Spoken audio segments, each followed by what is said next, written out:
Hello and welcome to Crosstalk, where all things are considered. I'm Peter Lavelle. Money does not talk, it screams. This is what is happening on a global scale. China's establishment of a new international infrastructure bank is a sign of these times. Beijing is rapidly making itself heard in the halls of power and finance. Is China challenging the West, or is it just going around it?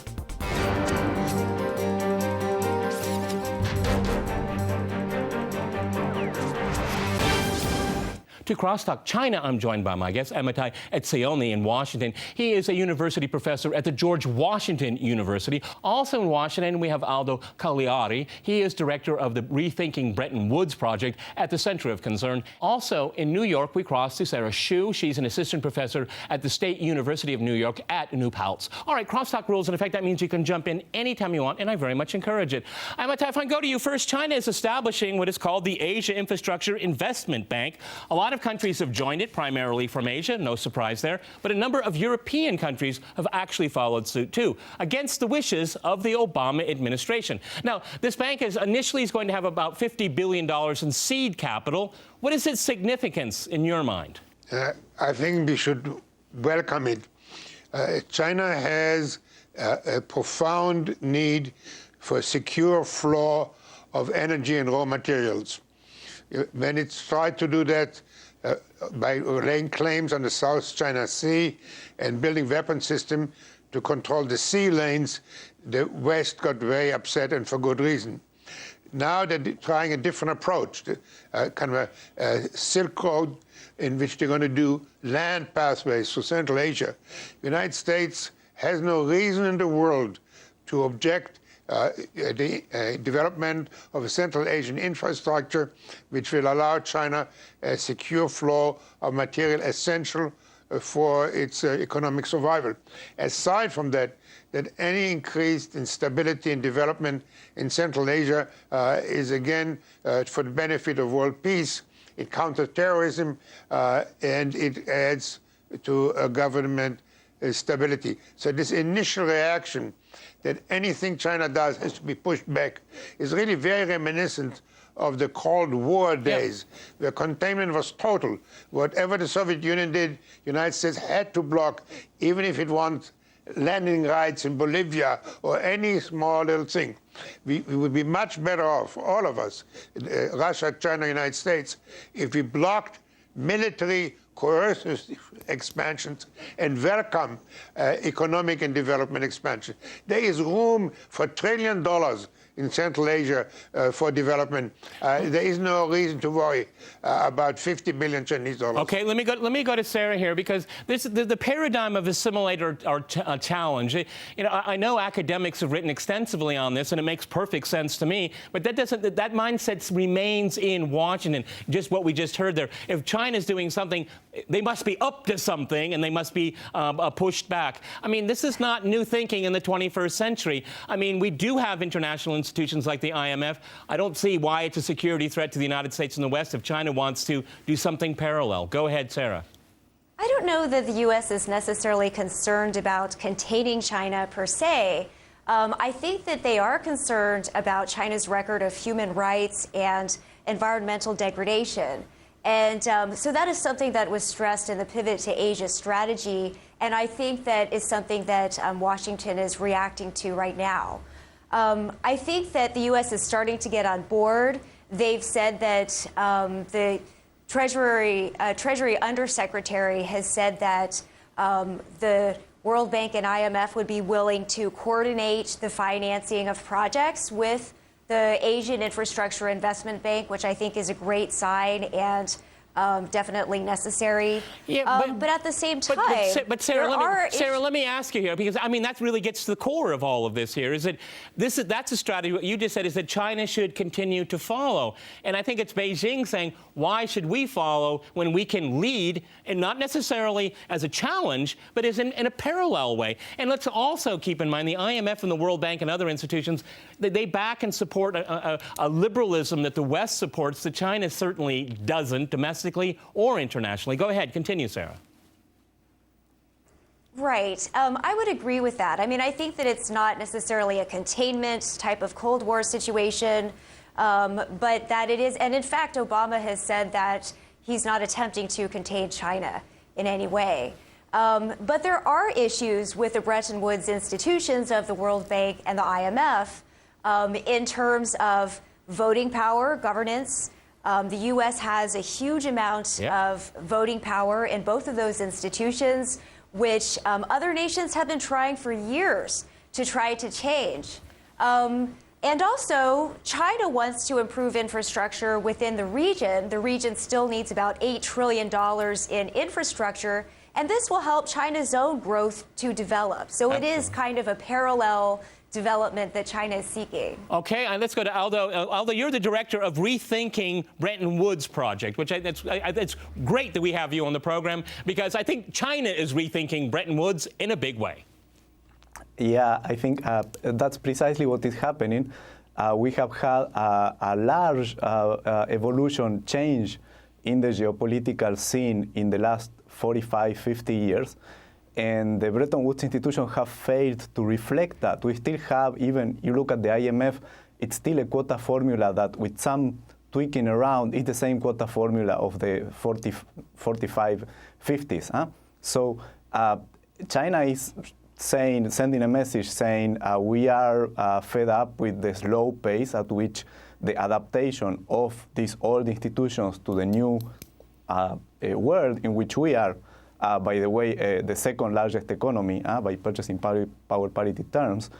We are fed up with the slow pace of that evolution, and we are going to do some things by ourselves if that continues if that old structure continues to be unresponsive to this evolution. I'm going to tell you, when the European countries, a number of them, decided to join this infrastructure bank, the Obama administration was not pleased about it whatsoever. As a matter of fact, beforehand, they said, please don't go there. And the Europeans followed. And this is one of the reasons why I wanted to do this program, because this is another of those tipping points here, where China doesn't have to ask for permission anymore. It's going to lead, and it is treated very badly in the Bretton Woods institutions like the IMF, that is so slow to change here. And by the way, the West is exporting its values. I don't see China doing that with this institution. Maybe I'm wrong. Maybe it will. Go ahead. That's exactly the point. We need a graduated response. Red light for any use of force, and a green light for ideological competition. Why should we fear competition about values or about economic projects? After all, a free market idea is competition.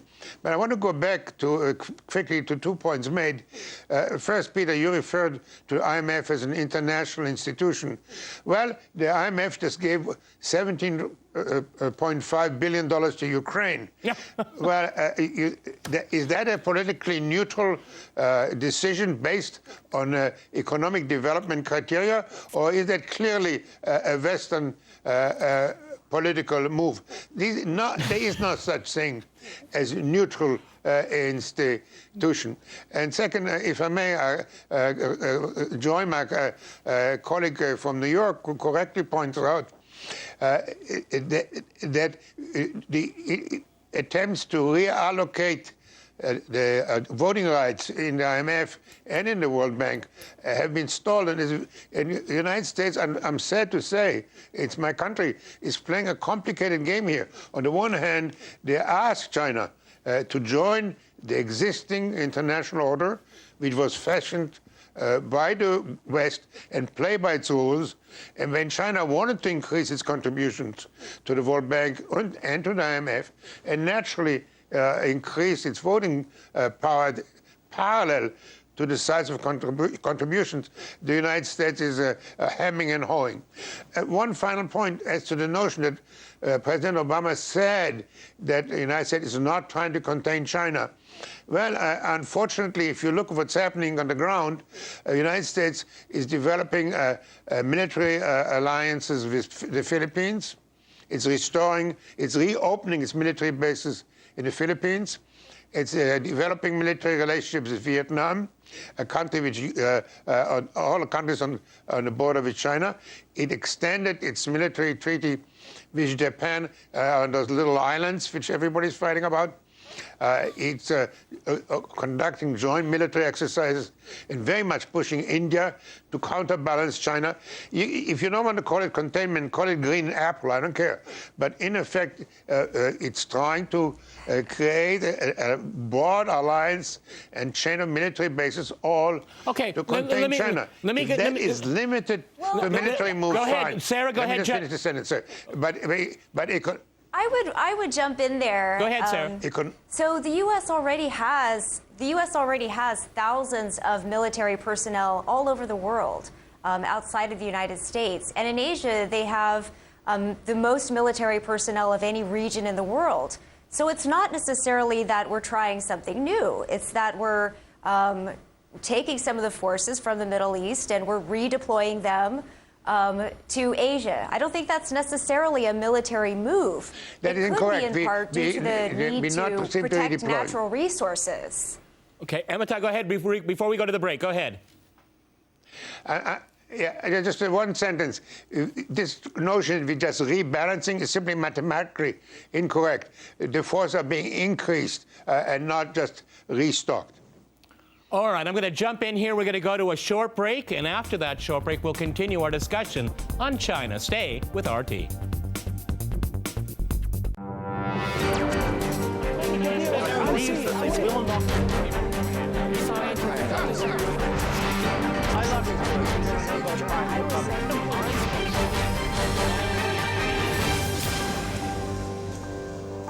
Welcome back to Crosstalk, where all things are considered. I'm Peter Lavelle. To remind you, we're discussing China's challenge to the West.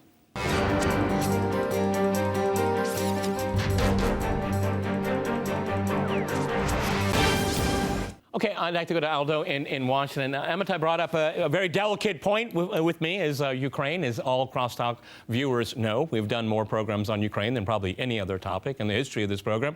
And Amitai brought up a very interesting point, Aldo, because a lot of people criticize the Chinese in this infrastructure bank is that they will be pursuing their national interest, as if that's something strange. That's what states do. That's what powerful states do. That's what rich states do. They always do it. And they always will. So, Aldo, why should we be surprised that China is going to have this infrastructure bank, put a lot of money into it, and it's going to say, well, you know, we take most of the risk, so we're going to kind of point it in our direction. Is there anything particularly wrong about that? It's the behavior that you would expect from a state, like you said, and it's absolutely right that, and you don't need to go as far as Ukraine. Actually, just look at Greece. I mean, the lending that has gone to Greece compared to the lending to the traditional, so to speak, traditional clients of the International Monetary Fund, there's no comparison in the size and the scale and the risk that the institution is taking for that country. And so it is natural in any institution there will be, and you know, that's not the US, it's Europe.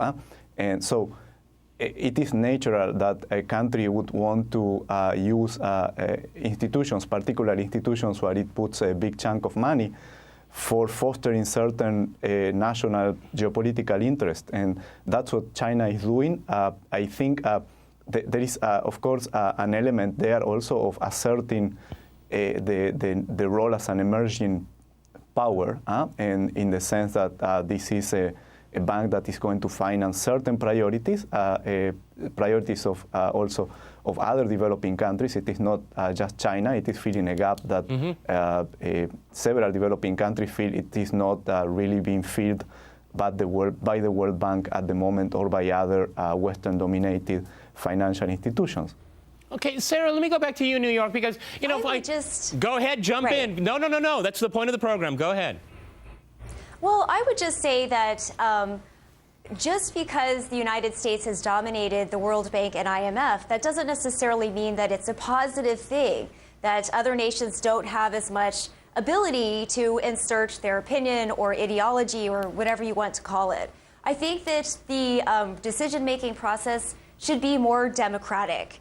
And I do have concerns about China's role as a decision maker in terms of implementing infrastructure. Just look at the Three Gorges Dam and what happened as a result to the environment and to the displacement of millions of people. Same thing with the north-south or south-to-north water transfer project. That's also been problematic in terms of the environment. And so I don't think we should necessarily just allow whoever is in charge to run it however they want. I think that they do need safeguards, and the Western nations that have just recently joined have stated that they were going to ensure that China follow the safeguards that other international institutions do. Okay, Amitai. Let me say something. I talk about the ambition of China. China is a regional power. Its global interests are extremely limited.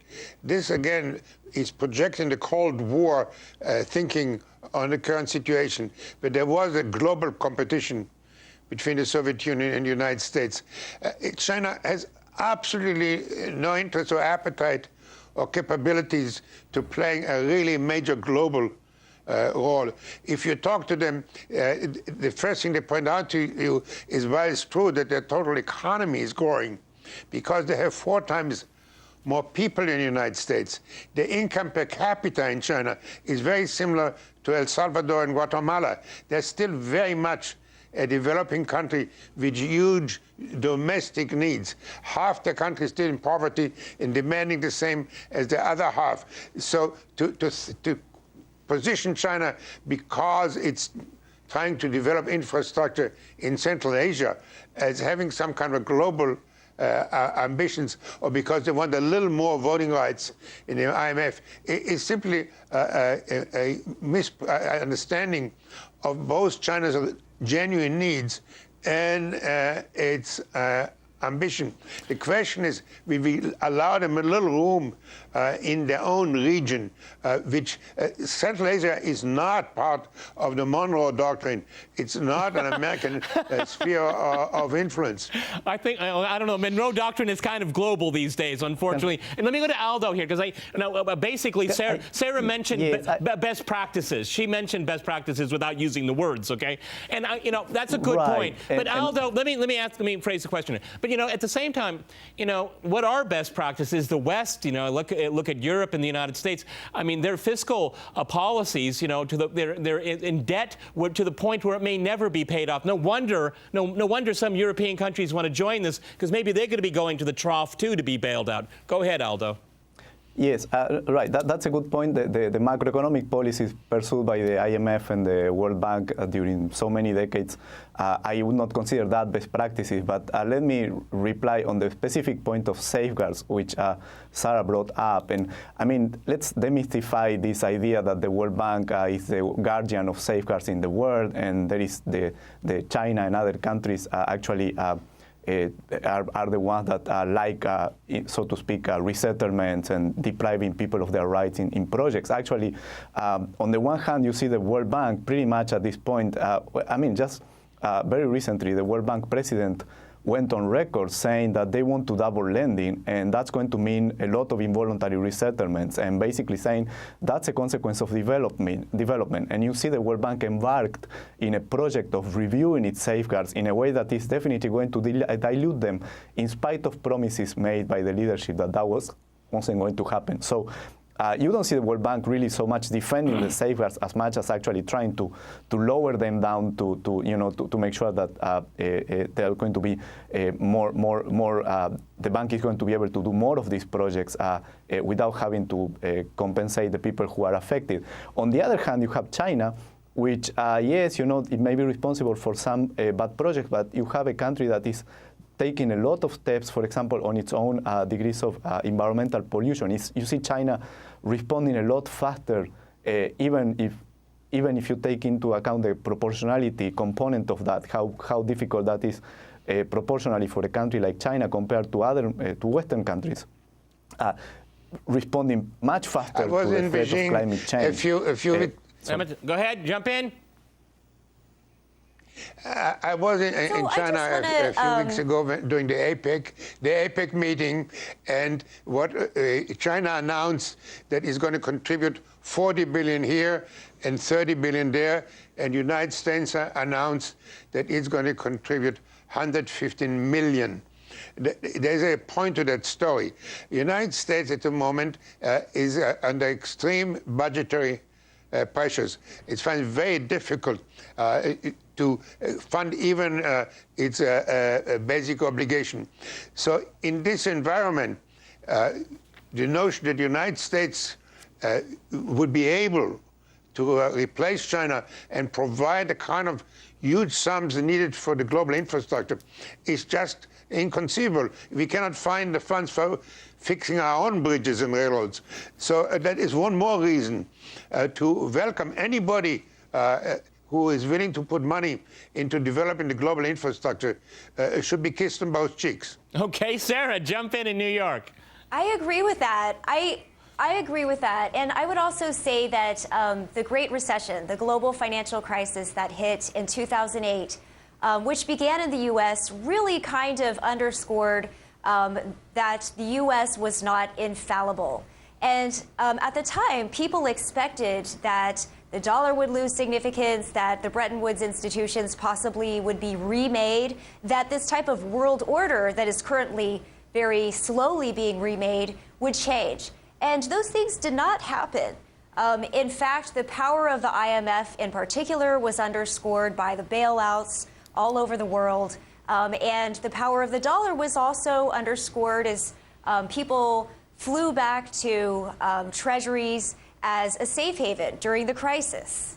And so I think that other countries are finally realizing that in order to change the world order, they have to do things incrementally and on their own. It will not take an external shock to do it. Amitai, but that's the whole point of China's policies, I would say. I mean, I would look at the American pivot to the Pacific as militaristic. I mean, that's exactly what it is. And any country a size of China and its economy is going to look at this as a threat, and that's perfectly normal. You know, NATO isn't a friendly force. You know, it bombs people to death, like Libya, okay, arming Ukraine. I mean, these are not friendly institutions, all right? But at the same time, I think the Chinese are engaging and in protecting themselves. It's a very interesting mix here, and no sudden moves. Slow, incremental change. Go ahead.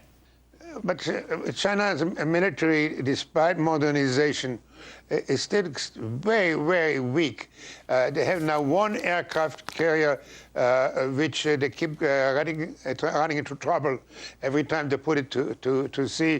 The United States has 11 of those. And they could go on and on, list you, that despite the fact that they doubled and tripled, they started from such a low base that they still have, compared to the United States, a very, very weak military. So the notion that they're going to use the military to rearrange the map is really a very unreasonable one from any viewpoint. That's aside from the fact that they have some extremely pressing social needs. They have a very aging, rapidly aging population because of their one-child policy. So they have ever more old people and ever fewer children and young people. They have enormous environmental challenges. They have enormous tension, ethnic and racial, and they have their own, by the way, jihadists. So the notion that they have any reason, rational or otherwise, to seek a military confrontation with the United States is preposterous. But at the same time, they cannot survive without a secure flow of raw material and energy. They just don't have it. And they have a very hungry, large population. All right, on that note 4 times larger than the United States. We've had so they're looking to secure that flow. We've run out of time. We had a fascinating discussion. Many thanks to my guests in Washington and in New York. And thanks to our viewers for watching us here at RT. See you next time, and remember, crosstalk rules.